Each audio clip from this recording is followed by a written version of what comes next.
Nah, pengolahan datanya sebenarnya cukup sederhana ya, dibandingkan Gravity.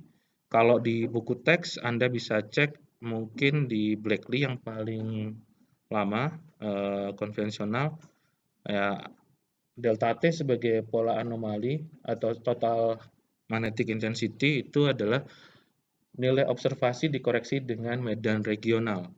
Nah, tetapi biasanya kalau di praktikum Anda kenal ada istilahnya variasi harian. Jadi ada medan regional dan tambahan variasi harian. Oke. Eh, Nah, biasanya koreksi regional itu dilakukan dengan model dari IGRF atau model magnetik yang lain. Model magnetik yang lain, contohnya itu dari website atau dari software. Misalkan Anda cek di International Geomagnetic Reference Field (IGRF) itu dibuat pada tahun berapa, diinputkan tahun berapa Anda surveinya pada koordinat stasiun berapa. Ini ilustrasinya. Nah, ada lagi model yang lain, ada WMM, ada EGRF, ada EMM. Kalau WMM dan EGRF ini adalah model yang dibuat, diupdate setiap beberapa tahun sekali, sedangkan EMM ini adalah model penelitian yang dikompilasi dari data satelit, data marine, data aeromagnetik, data ground magnetic survey, dan lain-lain. Ini terkait dengan EMM. Nah, kalau dilihat di sini, kalau IGRF ini sudah sejak sekitar 1590-an. Ini saya screenshot tahun-tahun sebelumnya ya. Saya lupa nih, tanggal 2 April ya, 2 April 2021 sampai 2024 ini sudah ada modelnya. PMM juga sudah ada dimulai 2019, kalau EMM ini tahun 2000-an baru dimulai. Nah, kalau di software, softwarenya ini tergantung aksesnya dia terhubung internet apa enggak. Biasanya kalau Oasisnya Anda koneksikan ke internet, nanti problem ke lisensinya atau saya nggak tahu. Biasanya ada yang problem.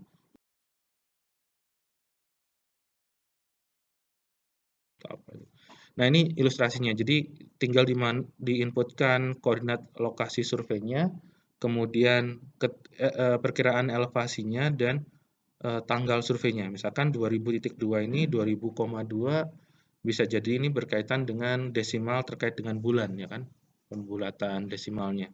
Terus ini adalah outputnya. Secara umum dibutuhkan 3 saja, tapi kalau yang produk yang ini Anda bisa dapatkan yang lebih lengkap di website dari NOAA atau software yang lain, bisa dari yang Jepang ada, dari Kanada juga ada, atau dari BMKG misalkan ada. Saya hanya menunjukkan ilustrasi saja di sini. Jadi ada total intensity-nya itu adalah kisaran angka untuk IGRF-nya pada area survei dan tanggal survei. Kemudian ada informasi inklinasi dan deklinasi pada saat survei yang biasanya digunakan pada saat pemodelan. Jadi pada saat pemodelan harus memasukkan informasi ini. Kalau tidak, Anda nanti akan menggunakan informasi default dari software. Jadi perlu dicatat terkait tanggal surveinya dan waktu surveinya.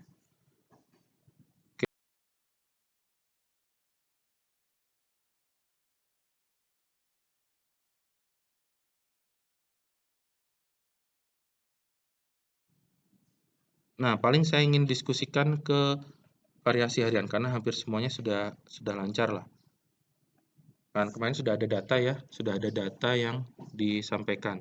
Nah, kira-kira bagaimana Anda melakukan koreksi variasi harian? Kebayang nggak?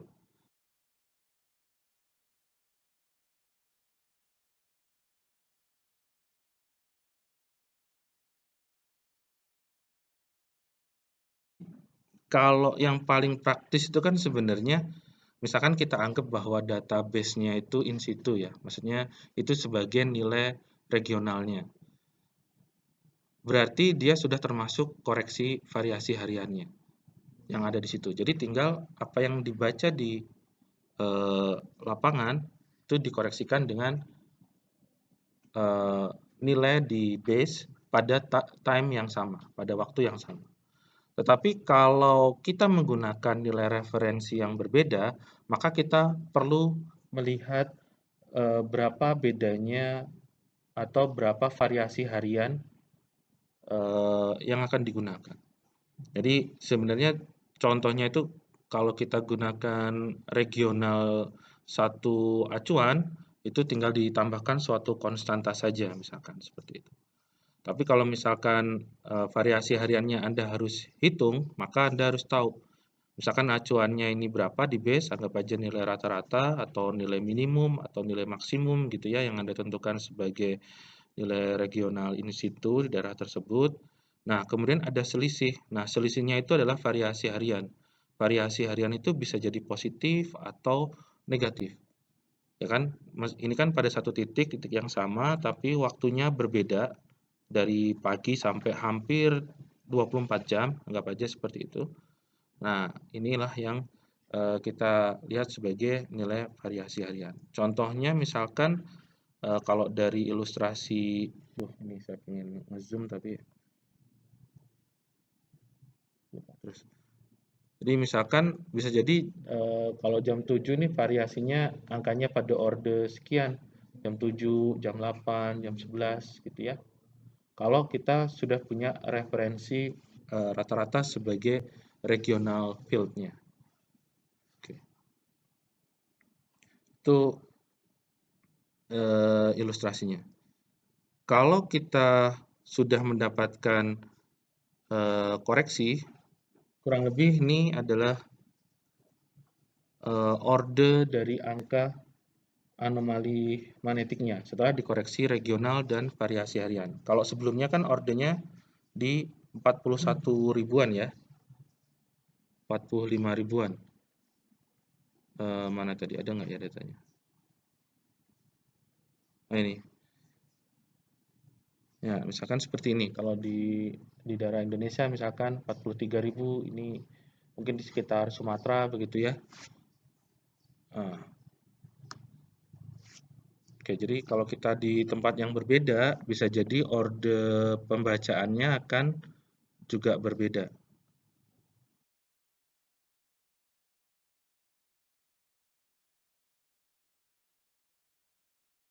Kalau kita sudah mendapatkan koreksi, kurang lebih ini adalah orde dari angka anomali magnetiknya setelah dikoreksi regional dan variasi harian. Kalau sebelumnya kan ordenya di 41 ribuan ya, 45 ribuan. Mana tadi, ada nggak ya datanya? Nah ini, ya misalkan seperti ini. Kalau di daerah Indonesia misalkan 43.000, ini mungkin di sekitar Sumatera begitu ya. Nah, oke, jadi kalau kita di tempat yang berbeda, bisa jadi orde pembacaannya akan juga berbeda. Ada nggak ya saya ilustrasinya yang lain? Nah ini total intensity. Jadi kalau kita cek di sini, di Pulau Jawa ini konturnya di 45 ribuan. Terus kalau di sini berarti antara 45.000 dan 40 ribuan. Bisa dibayangin ya, misalkan di hampir di seluruh Indonesia, kecuali di sekitar Pulau Jawa, itu mungkin ordenya di bawah 45 ribuan. Dari data total intensity yang ini. Kalau ini kan tiap tahun berubah, ini berkurang ya, bisa berkurang dan ada pembalikan kutub magnet juga. Oke. Oke, itu sudah tentang pembacaan. Jadi contohnya pada saat survei, nanti Anda akan mendapatkan misalkan seperti ini. Bacaan pertama pada orde 45 ribuan, bacaan kedua juga sama, bacaan tiga. Nah, tinggal dilihat nih, kira-kira bedanya ini kurang dari 1 nanotesla dengan alat yang tadi saya sampaikan. Kalau ada yang sangat berbeda, mungkin di sini contohnya mana ya? Ada nggak ya? Nih misalkan 146, 148, ini udah beda 2. Udah beda 2, tapi itu juga masih bagus. 413, 416, dan nah ini ya, cukup jauh ya. meskipun sinyalnya cukup tinggi. 413 ke 416 beda 3 nanoteslா, tapi 407 ini mungkin udah diulang beberapa kali, ini yang paling dekat, bisa jadi seperti itu datanya. Itu contoh ilustrasinya. Oke. Nah, ini kalau kita hanya menggunakan 3 kali bacaan, tapi biasanya ada yang bisa sampai 5 kali pembacaan untuk memastikan nilai di titik tersebut cukup stabil. Oke. Nah, biasanya kalau 5 pembacaan, kalau dulu ada yang pakai, misalkan ini biasanya dari titik ini ada yang geser 1 langkah atau 1 meter ke kiri, kanan, depan, belakang. Diharapkan pada area tersebut itu adalah bacaan yang cukup stabil gitu. Ada yang pakai itu. Tapi ada juga yang hanya diam saja di titik tersebut.